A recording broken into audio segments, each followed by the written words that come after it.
Hey guys, it's Kelly and Daniel from fitnessblender.com, and today we're going to tell you how to reduce cellulite. But first, it helps to know exactly what it is. So cellulite is caused by and related to a various number of issues, and it's thought of as specifically a female related issue more than males, just because of how females tend to deposit their fat contents. So the big difference is women tend to have just naturally more subcutaneous fat than men do, which is basically the fat layer just underneath your skin. Men tend to have a really, really thin subcutaneous fat layer. Women tend to have a little bit more. That's basically what makes women seem more feminine. The soft curves, the not quite so harsh and defined like a you would think of as like a man or something like that. So that trait that women have predisposes them to having cellulite because of that connective tissue that holds your skin in place. Basically, to keep your skin where it needs to be, your body has all these little tiny strands of connective tissue that connect from the lower layers of tissue up to that actual front layer of skin. And that fat content is kind of stuck in between. So as that fat layer gets thicker and thicker and thicker, that connective tissue has to work harder and harder and harder to keep that skin in place. So you actually kind of get this pulling effect, like you would think of like grabbing a piece of fabric and pulling up on it. That kind of effect happens when you start increasing that layer of subcutaneous fat. So that's the main cause of overall cellulite. Genetics and habits also play in. So there are roughly a bazillion different things you'll find on the internet or on store shelves that tell you that it can help you get rid of cellulite. Everybody's in to make a buck on this kind of thing, especially considering that over 90% of females have it. That's a large audience to sell to. So the good and bad news, though, is that you don't need to buy anything. The bad news is that it takes hard work. It's just like anything else that you're going to hear from us. It's all about living like you care about your body. So exercising, eating well, drinking lots of water, making sure you're never sedentary for long periods of time. Specifically, we're talking about strength training. Strength training is a big deal in getting rid of cellulite. It bumps up your testosterone, which is a good thing in females. Not too much. Don't worry about it. You're not going to start looking like a man or anything weird like that. I wouldn't lie to you. Don't worry. No matter how much strength training you do, you can't overdose on testosterone. Strength training at least a couple times a week and for the entire body, not just some area that you think is a problem area, but your entire body. We're aiming for a comprehensive, well-balanced, strong body here. Right. Also, just because you have a tendency to carry your weight, say, either in your hips or your belly, as opposed to up through your arms or chest, that means that you have to still focus on your entire body. It doesn't mean you need to focus on just the spots where the fat content is, because your body is going to pull from that fat content evenly no matter what. Right. And not only is that not effective, it's also dangerous, because if you're talking about overworking one muscle group in lieu of the others, that creates imbalances and it makes you susceptible to all kinds of injuries and long-term chronic aching pains, all kinds of fun stuff.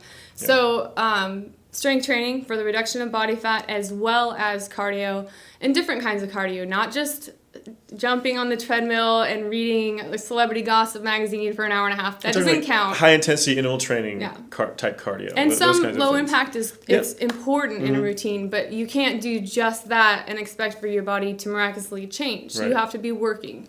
Basically, the overall type of exercise you're doing is important. But the most important thing is doing some kind of exercise. Right. You need to burn off those extra calories. You need to burn that extra fat content. Right. Healthy diet as well shows up. Doesn't it show up in everything, right? So we're talking about clean foods. So eating as minimally processed foods as you can. So fruits, vegetables, whole grains, lean meats if you include animal products in your diet. Just trying to eat all of the foods in your diet in the least processed form possible. And drinking lots of water is another good way to, eventually that helps increase the likelihood that you lower your body fat. It's also a good way to flush toxins from the body, which arguably plays into the role of cellulite. There's a lot of different theories out there on what exactly causes it. So The exercise, healthy eating, drinking lots of water, and just moving around, avoiding even like while you're at work, lots of us have desk jobs, we sit at the computer all day long. There could be hours at a time where you don't get up. So change that. Don't make it so that you never go more than an hour, which is getting up and doing a loop around the place if you have to. Which is a really, really good point when it comes to cellulite. When you talk about exactly where the cellulite comes from, that subcutaneous fat layer, when you compare it to, say, the average training regimen of a sumo wrestler, you think of somebody who's really overweight, they actually eat a very, very large meal and then immediately go take a nap to make sure that they actually deposit as many of those calories into fat content as possible, specifically subcutaneously, that subcutaneous fat layer. Versus around the organs. Right. So they actually have a process of how to get as much fat on their body as possible. And that process also happens to be very similar to the typical American process of eating. So if you're trying to put on cellulite, yeah. all you need to do. Think of going out and eating a nice big lunch, and then you go back to your desk job and you sit there for the rest of the day. You are training to be a sumo wrestler, pretty much. I mean, it sounds completely crazy, but if you eat a huge amount of calories and you have a very sedentary job, you need to think of how you can work in a little bit of physical activity in there. Even if it's getting up from your desk and doing a few laps around the office building or your cubicle or whatever. Or if you have the freedom to eat your lunch at your desk a little bit early before your lunch hour and then go get in a quick half an hour, 45-minute workout on your lunch hour before you get back to work. Those types of things would be ideal to keep you from depositing that fat content at all, let alone just to that subcutaneous fat layer. Right, because the other thing about cellulite, again, a lot of it is murky, but they speculate that a lot of it comes from poor circulation. And the best way to change that is to get up and move around, get your heart pumping blood to the extremities, and you just need general movement. Not just a little bit of circulation, but you need severe circulation, meaning that you need to really get that heart pumping. You need to get your core temperature up so all those little capillaries open up in your skin to try to push as much blood around as possible. The more circulation you get in your body, specifically from physical activity, the better your body's going to function for you. So managing your stress is also really, really important for keeping your fat content down. The more stress hormones you have in your system, the more your body wants to take the calories you do consume and put it into fat storage for that kind of fight or flight preservation type situation. So if you're getting really, really stressed out on a regular basis, try your best to reduce your stress levels. Exercise just happens to be a really good stress reducer. So two birds, one stone. Exactly. Oh. But other than that, some other therapies out there like massage and what was the other one? The exfoliation. Exfoliation. Those are some things that can have a little bit of effect, but most of the time those things are going to be relatively short-lived.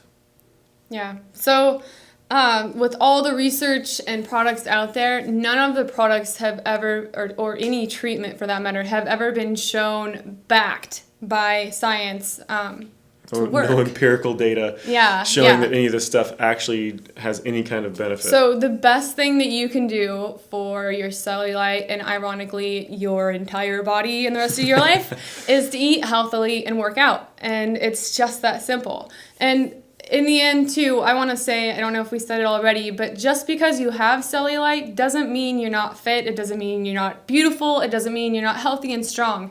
Some people just have it. It's something that is largely decided by genetics, and it's just one of those details that for some reason, as a society, we've decided to hone in on them and make a great big deal out of them. When over 90% of women have it, why is it still a big deal? Why isn't it like uncool to not have cellulite, Right. Everybody else is doing it. I'm just kidding. But you know what I'm talking about. It's a thing that does not determine your worth. It doesn't even determine whether or not you're attractive. Even if you want to focus on the superficial level, it doesn't matter. It's just a small one of those imperfections that makes us who we are. So yes, you can do things to reduce it if you really want to. If you have it, don't let it devastate you and don't let it rock your self-confidence. And keep in mind that the pictures of other men or women out there that don't have cellulite that you're comparing yourself to mentally, they're fake. They have been photoshopped. Many of those models in there have even come out recently saying that, no, hey, look, I have cellulite, I have stretch awesome, marks, by the and way. Why don't we they're do that completely more gone in often? these pictures. Yeah, so remember, you are a normal person with your cellulite. No matter how much of it you have, that is 100% normal to have as a human being. So don't beat yourself up about it. You can always try to do some things to reduce it a little bit if you have a problem with it. But the main point is, if you live a healthy lifestyle, if you exercise and keep physically active, most of these things will take care of themselves anyway. So that's it for this vlog. If you guys have any questions you want us to answer, please send them our way. We love hearing from you, and you come up with our best ideas. So thanks for watching, and we'll see you guys next time. Hey everybody, this is Daniel and Kelly. Well, she was here a second ago, but she can't stay still for more than 2 seconds, so I might be by myself for a while. One more time. Hold my hand in secret so you can't see. Nobody knows. You okay? You can't force bloopers.